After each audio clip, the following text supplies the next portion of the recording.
I'm Benjamin LeClear. I'm the manager of the DC Comics Library Archives, which means I have the greatest comic book model train set in the world.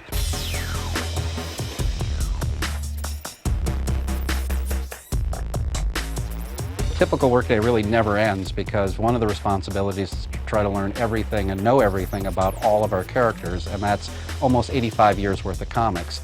Action Comics from 1943.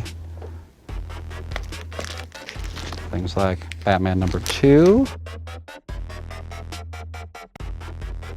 And then drawers of stuff like this from, Action Comics #1. Secret places. Yeah, I mean, we really wouldn't be an archive, a superhero archive, without secret places.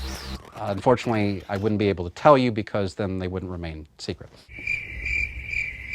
But the very first thing I went looking for when I got access to this collection was the Canceled Comic Cavalcade, this legendary publication that we self-produced in the mid-70s to save the copyrights that was part of the great DC implosion where we canceled most of our comic book line. I'd read about it, and to be able to come here and find the original copies, oh, amazing.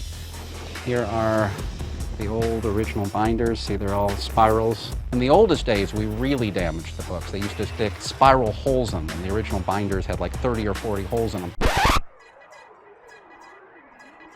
But today, we try to set aside enough comics to keep loose and enough to bind so that we have it in both formats. It's a little tough, yeah, to cut them up and know that they're going to do that, but when you see some of the comics we have for Wonder Woman and Superman from the 1940s that have maintained their original color because they've been sitting in a bound volume on a shelf, it's a little easier to do that. There is an unlimited amount of comic books for me to read. It includes everything we've made, not just the superheroes, but things from war, romance, funny animals, you name it. And then here are the things like when we have variant covers, so we have a lot of those. We keep all kinds of other stuff from, let's see what's down here. Old Superman. We do cereal boxes, things like the Batmobile and Milk. Things like record albums, Superman the Musical. We're also still trying to collect comics that we are missing, so it's an unending amount of great rewards. It's allowed me to do things to help change the course of a character. We've settled things like Wonder Woman's birthday or done other research. We'll keep other printings and iterations. We have a Batman cowl up here.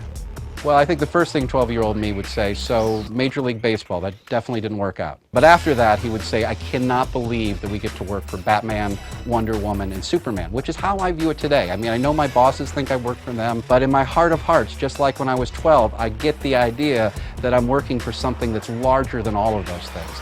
Superman, Wonder Woman, Batman, they're real people to me and what they represent. So that's what I would have connected to, and I would pinch myself. I mean, whoever thought, when from a little tiny little box of beat-up comics, that one day I would be able to come and look and touch and be part of the most amazing historical comics of all time.